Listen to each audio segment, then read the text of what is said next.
Hello, this is Double T Man. Welcome to my list of top 10 sitcoms of all time. This is based on numbers, not my opinion. If it was my opinion, it would be a completely different list. Why did I do it? Because I couldn't find any list that was based on numbers. Every other list I looked at was based off of opinion, and I wanted to do some research, build my own database, and figure out, okay, which ones were the top ones based on numbers. Let me just take opinion out of it. Let's find out which ones were the best based on the numbers. So what did I look at? I looked at rankings. Well, rankings is the only way to compare a show from the 1960s to the 1990s, so I had to use rankings. I compared it to all shows, and I also compared it to other sitcoms, whether it was the top sitcom or the second best sitcom, because reality shows that came on in the 2000s really kind of changed the landscape. So I really wanted to compare it to other sitcoms to see if I can see how much reality TV shows affected it, to see if maybe a show in the 2000s maybe deserved to go a little bump because it came in the 2000s because of when it came. I also looked at best sitcom of the year awards. Didn't worry about the other ones, the other awards. I'm doing the best sitcom video, so I only care about best sitcom awards. I looked at Emmys, I looked at Golden Globes, I looked at nominations, and I looked at wins. It's an honor to be nominated, and more importantly, being nominated tells me something. It doesn't, not the end all be all, but it is information. It is valuable information, and I decided to include it because I thought it was important enough. Top 3 shows: I Love Lucy, All in the Family, Cosby Show. Anybody tells you anything else, they're telling you their opinion, because based on the numbers, these are clearly the top 3 shows. Here's what the people think. They had 5 years, All in the Family was the #1 show in the country. Not the #1 sitcom, the #1 show. It was must-see TV for half a decade. That's what people were talking about, All in the Family. Cosby was almost as good. It had 5 #1s.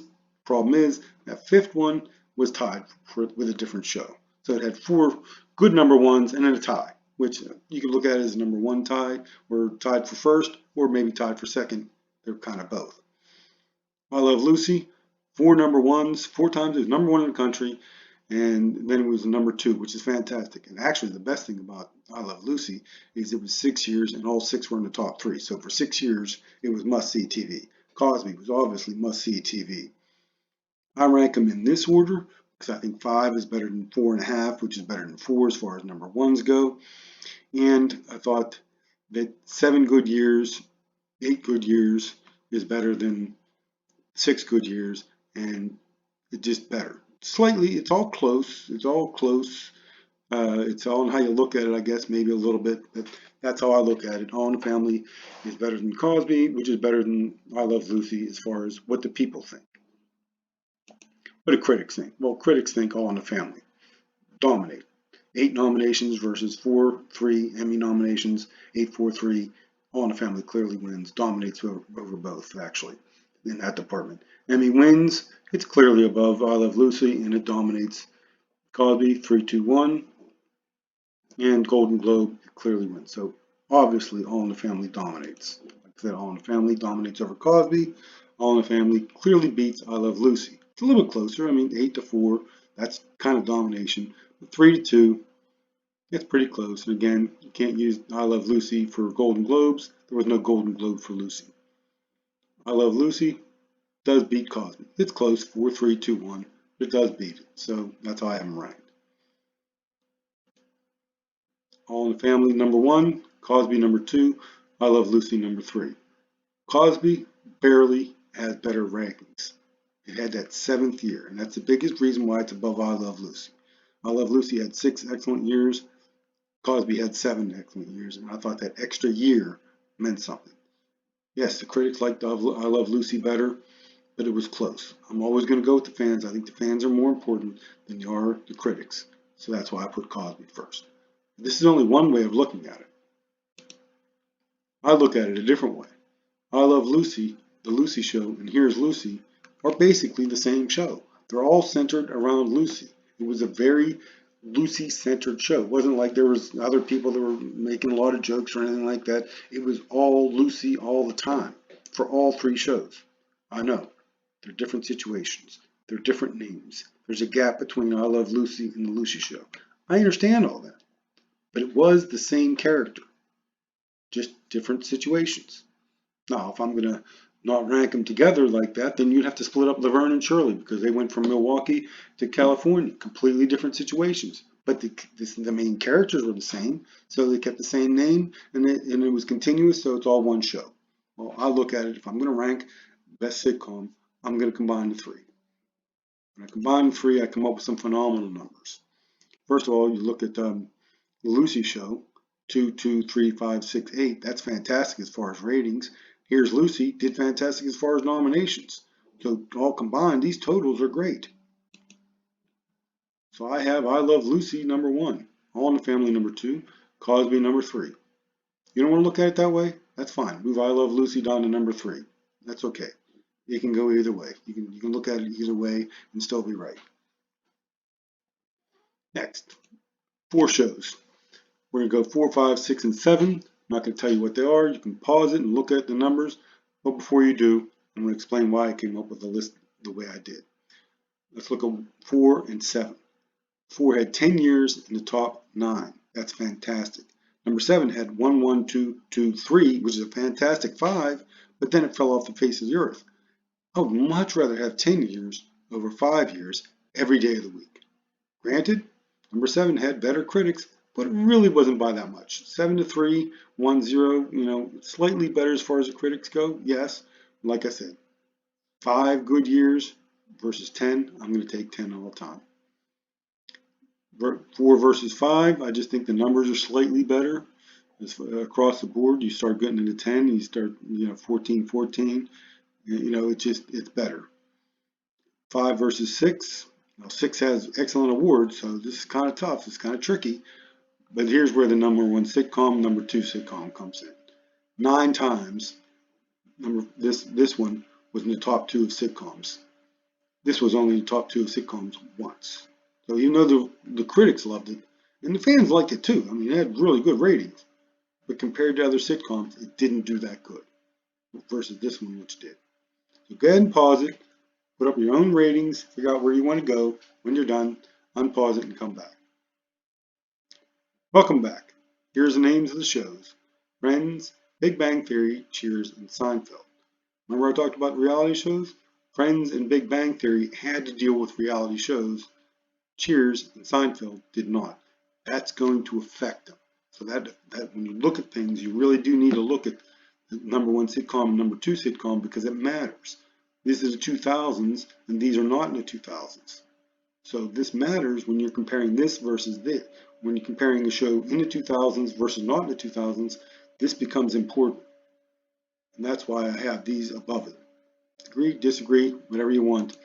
But if you look at it, all these shows, the Friends was 1994 to 2004. They were heavily affected by reality shows. Survivor came out, it was dominating. American Idol, same thing. And yet Friends went up against it and held its own. Fantastic.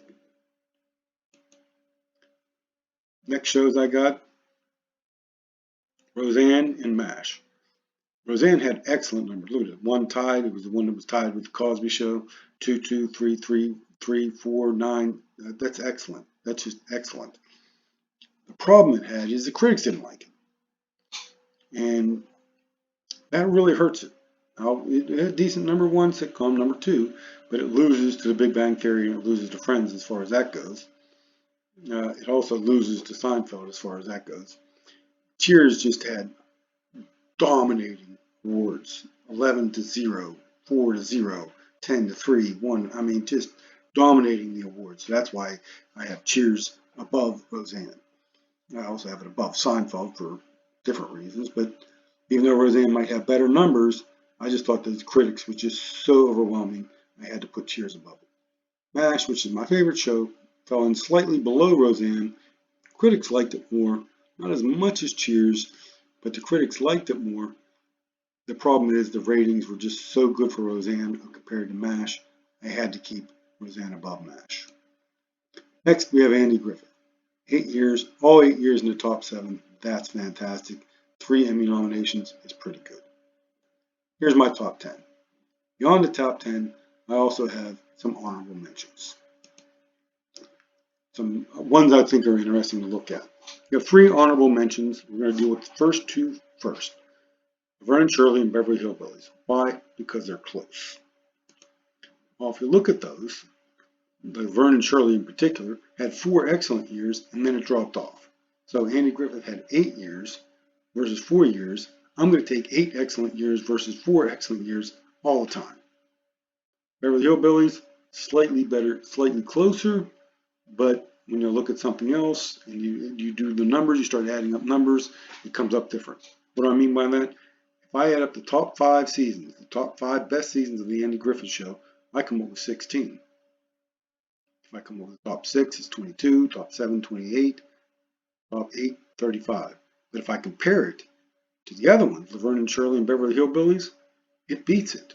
Top 5, Andy Griffith has a lower number than both of those two. Top 6, it really has a lower number. I mean, it's like half of it. Top 7, it really starts to dominate. And top 8, it just totally wipes them out. So for the first 4, okay, maybe it's close. You know, Andy Griffith had a 1-3-3-4, and Laverne and Shirley was better. And I don't know about Beverly Hillbillies. I didn't do the math. Maybe it's close, but it's not close when you do 5, 6, 7, and 8, and that counts. So that's why I have those 2 not quite making the cut against Andy Griffith. Next, we have 2.5 Men. 2.5 Men had 5, number 1 sitcom, 2, and 4, number 2 sitcom. That's why I started tracking it, because I just saw when I was doing my research that those 2 were far and above, that 2.5 Men was far and above the number 1 sitcom of that era. And how could I compare that with other ones? It was pushed down because of reality TV. But then I started looking at that 10 and 11. It started gnawing at me. I was like, that's not all reality shows. There's more to it than that. So I compared 2.5 Men to other scripted shows, other dramas, other police shows, whatever. The things that every other show had to compete against. And what I found out was it was 4th, 5th, 6th, 7, so this is compared to the Nielsen rankings against everything else. This takes away all the reality shows. And this is not anywhere near as good as that. So that's why 2.5 Men didn't quite make the cut. It's close, but didn't quite make the cut. Simpsons are solid on one of the lists as being a top 10. Ridiculous. The top it ever ranked was 28. It never even came close to a top 10 show. There's no way I'm going to make it a top 10 sitcom. Happy Days, loved sitcom, loved Happy Days, didn't do it. Didn't have the numbers. Three's Company had better numbers, no critics, and the numbers weren't good enough. Frasier, lots of seasons, pretty good numbers, pretty good rankings, not quite good enough. Modern Family, same thing. Didn't quite have the numbers, 15, 20, 21, 23, not close enough, not even anywhere near. People love Modern Family. Congratulations. I love MASH. Doesn't help its numbers. The numbers say what it is. The Office is ridiculous. The highest it ever ranked was 41. Anybody that says The Office was the best comedy is just giving you their opinion.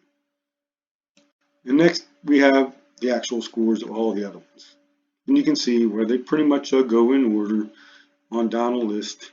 The only exception is Roseanne, and that's because the critics really were so far against it. It just had to be pushed down. So I have Roseanne down because of the critics and want to move it up based on the numbers. It would go up higher. It would go up considerably higher. Here's top 5. It would be in Seinfeld. Yeah, it's top 5 is great, but then it drops off. So that's why it's where it is. But you look, this is 26, and I would put it somewhere around the 5th one. I would put it somewhere around here, but then you also have to deal with the reality TV kind of thing. Here's my list. Take it, leave it. It's up to you. I feel confident that my list is good and that the numbers are good. I also feel very confident that the top 13, if I'm going to look at these 3, nothing else should be in the top 10. Well, that's all I have. I want to keep this under 15 minutes. So, have a nice day. Bye.